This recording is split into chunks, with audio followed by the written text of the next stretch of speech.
নমস্কাৰ, মই নয়ন, physiotherapist from Guwahati. আজিৰ এই ভিডিঅ'টোত আমি আলোচনা কৰিম আমাৰ শৰীৰৰ বিষ কমাবলৈ পেইন কিলাৰ বা বিষৰ টেবলেট খোৱাটো উচিত নে, আৰু লগতে পেইন কিলাৰ বা বিষৰ টেবলেট খোৱাৰ ফলত আমাৰ দেহত কেনে ধৰণৰ প্ৰভাৱ পৰিব পাৰে। আজিকালি আমাৰ মূৰৰ বিষ, পেটৰ বিষ, গাঁঠিৰ বিষ বা যিকোনো ধৰণৰ সৰু বৰ বিষ হলেই আমি লগে লগে ফাৰ্মাচীৰ পৰা বিষৰ টেবলেট কিনি আনি খাওঁ। কিন্তু আমি হয়তো নাজানো যে এই টেবলেটবোৰ দীৰ্ঘ সময়ৰ বাবে আমি খাই থাকিলে আমাৰ শৰীৰত কেনে ধৰণৰ প্ৰভাৱ পৰিব পাৰে। আচলতে ইয়াৰ অপব্যৱহাৰ কৰিলে ই আমাৰ স্বাস্থ্যৰ বাবে অতি বিপদজনক হ'ব পাৰে। গতিকে আজিৰ এই ভিডিঅ'টোত আমি এই বিষয়ে বিস্তাৰভাৱে আলোচনা কৰিম যে পেইন কিলাৰ বা বিষৰ টেবলেটে আমাৰ শৰীৰত কেনেকৈ কাম কৰে, ইয়াৰ সাইড এফেক্ট, আৰু বিষৰ টেবলেটৰ পৰিৱৰ্তে প্ৰাকৃতিকভাৱে আমি কি ধৰণৰ বস্তু খাই বিষ কমাব পাৰো। তেন্তে আহক আমি আজিৰ ভিডিঅ'টো আৰম্ভ কৰো। এতিয়া আমি জানো আহক পেইন কিলাৰে আমাৰ শৰীৰত কেনে ধৰণে কাম কৰে।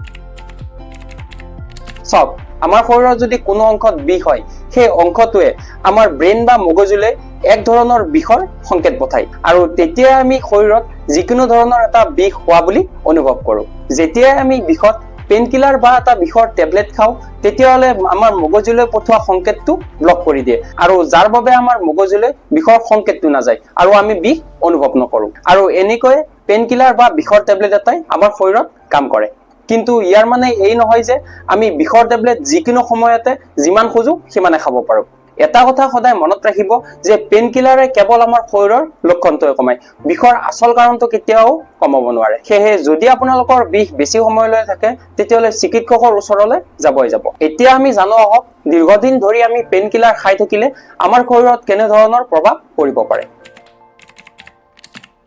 এক নম্বৰ প্ৰভাৱটো পৰিব পাৰে আমাৰ লিভাৰ আৰু কিডনীত। লিভাৰ বা কিডনীত ক্ষতি কৰিব পৰা এক নম্বৰ টেবলেটটো হৈছে পেৰাচিটামল।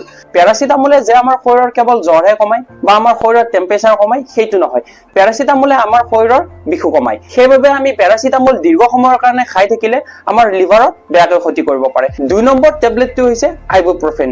এই ধৰণৰ টেবলেট আমি বেছি সময়ৰ কাৰণে খালে ই আমাৰ কিডনীৰ সমস্যা কৰিব পাৰে। ২ নম্বৰতে বিষৰ টেবলেট খালে হ'ব পৰা সমস্যাটো হৈছে আমাৰ পেটৰ সমস্যা। পেইন কিলাৰ বা বিষৰ টেবলেট আমি বেছি সময়ৰ কাৰণে খালে ই আমাৰ পেটত ঘাঁ কৰিব পাৰে আৰু লগতে আমাৰ ৰক্তক্ষৰণো কৰিব পাৰে। ৩ নম্বৰতে হ'ব পৰা সমস্যাটো হৈছে আমাৰ হৃদযন্ত্ৰৰ সমস্যা। কিছুমান বিষৰ টেবলেটে আমাৰ ৰক্তচাপ বঢ়ায়, যাৰ ফলত আমাৰ হাৰ্ট এটেক বা ষ্ট্ৰোকৰ দৰে গুৰুতৰ সমস্যা হ'ব পাৰে। বিষৰ টেবলেটৰ পৰা ৪ নম্বৰতে হ'ব পৰা সমস্যাটো হৈছে আমি বিষৰ টেবলেটৰ প্ৰতি এডিকশ্যন হৈ যোৱা, মানে বিষৰ টেবলেট আমাৰ অভ্যাসত পৰিণত হোৱা। আমি এদিন দুদিনকৈ বিষৰ টেবলেট খাওঁতে আমাৰ কেতিয়া বিষৰ টেবলেট অভ্যাসত পৰিণত হয় বা আমাৰ কেতিয়া বিষৰ টেবলেটৰ প্ৰতি এডিকশ্যন হৈ যায় আমি গমেই নাপাওঁ, আৰু এটা সময়ত গৈ আমাৰ সৰু বৰ যিকোনো ধৰণৰ বিষ হলে এই ধৰণৰ বিষৰ টেবলেটবোৰ নোহোৱাকে আমি চলিবই নোৱাৰা হৈ যাওঁ। এতিয়া আহক মই আপোনালোকক এটা সঁচা ঘটনা কওঁ, যিটো ঘটনা মই চাই থকা এজন পেচেণ্টৰ লগতে ঘটিছিল। ঘটনাটো এনেকুৱা আছিল যে মই চাই থকা পেচেণ্টজনৰ পিঠিৰ বিষ আছিল, আৰু তেখেতে মই চাই থকাৰ আগতে পিঠিৰ বিষ কমাবলৈ বহু দিনৰ পৰাই বিষৰ টেবলেট খাই আছিলে, আৰু তাৰ পিছত তেওঁৰ পিঠিৰ বিষৰ লগতে পেটতো অলপ বিষ হবলৈ ধৰিলে, আৰু তাৰ বাবে যেতিয়া তেওঁ ডক্তৰৰ ওচৰলৈ গ'ল, তেতিয়া ডক্তৰে তেওঁক আল্ট্ৰাচাউণ্ড কৰিবলৈ দিলে, আৰু আল্ট্ৰাচাউণ্ডৰ ৰিপৰ্টত ওলালে যে তেওঁৰ পেটত ভয়ানক ঘাঁ হৈছে, আৰু ডক্তৰে অনুমান কৰিলে যে তেওঁ বহুদিনৰ পৰা বিষৰ টেবলেট খাই থকাৰ বাবেই এই সমস্যাটো হ'ল। সেয়েহে আপোনালোকে বিষ কমাবলৈ বিষৰ টেবলেট সদায় খাই থকাটো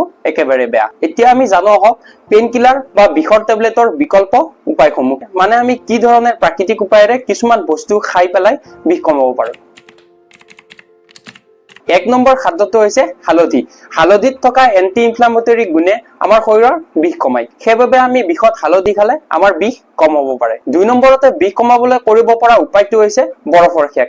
যদি আমাৰ শৰীৰৰ যিকোনো অংশত আঘাত হৈ পেলাই ফুলি বিষ হবলৈ ধৰে, সেই অংশত আমি বৰফ লগাই দিলে আমাৰ বিষটো কম হোৱাৰ লগতে ফুলাটোও কমে। ৪ নম্বৰ এক্সাৰচাইজটো হৈছে মেডিটেশ্যন বা গভীৰ উশাহ নিশাহৰ এক্সাৰচাইজ, যিয়ে আমাৰ মূৰৰ বিষ কমোৱাত সহায় কৰে। আৰু বিষ কমাবলৈ ৫ নম্বৰ উপায়টো হৈছে যিকোনো ধৰণৰ ফিজিঅথেৰাপি ব্যায়াম। আজিকালি ফিজিঅথেৰাপি এক্সাৰচাইজবোৰ ইমানে উন্নত হৈছে যে আপোনালোকৰ শৰীৰৰ যিকোনো ধৰণৰ বিষ ফিজিঅথেৰাপি এক্সাৰচাইজৰ দ্বাৰা নাইকিয়া কৰিব পাৰিব। তাৰ বাবে মই আপোনালোকৰ বাবে এইটো চেনেলত বিভিন্ন ধৰণৰ ভিডিঅ' বনাইছো, যেনে কঁকালৰ বিষৰ কাৰণে কি কি এক্সাৰচাইজ কৰিব লাগে, পিঠিৰ বিষৰ কাৰণে কি এক্সাৰচাইজ কৰিব লাগে, লগতে কান্ধৰ বিষৰ কাৰণে কি এক্সাৰচাইজ কৰিব লাগে, গুৰুৰ বিষৰ কাৰণে কি এক্সাৰচাইজ কৰিব লাগে। আপোনালোকৰ যি ধৰণৰ বিষ আছে সেই ধৰণৰ বিষৰ বাবে আপোনালোকে মোৰ এই চেনেলটোত ভিডিঅ' পাই যাব। ভিডিঅ'ৰ ডিছক্ৰিপশ্যন বক্সত গৈ পেলাই বা আই বটনত শ্ব' হৈ থকা ভিডিঅ'টোত ক্লিক কৰি আপোনালোকে সেই বিষয়ে জানিব পাৰিব। আজিলৈ এইখিনিয়ে। আশা কৰিছো আজিৰ এই ভিডিঅ'টোৰ পৰা আপোনালোকৰ অলপ হ'লেও সহায় হ'ব, আৰু আৰু ইয়াৰ লগতে যদি এই ভিডিঅ'টো আপোনালোকৰ অলপ হ'লেও উপকাৰী বুলি ভাবে তেতিয়াহ'লে ওচৰ চুবুৰীয়াৰ লগত শ্বেয়াৰ কৰিবলৈ নাপাহৰিব। বন্ধুসকল, পেইনকিলাৰ বা বিষৰ টেবলেট এটা জৰুৰীকালীন সমাধান। ই দীৰ্ঘদিনীয়া নহয়। যদি আপোনালোকে সপ্তাহত 2-3 বাৰ বা তাতোকৈ বেছি বিষৰ টেবলেট খায় তেতিয়াহ'লে আপোনালোকে এতিয়াই এজন ফিজিঅথেৰাপিষ্ট বা এজন ডক্তৰৰ ওচৰলৈকে যাওক।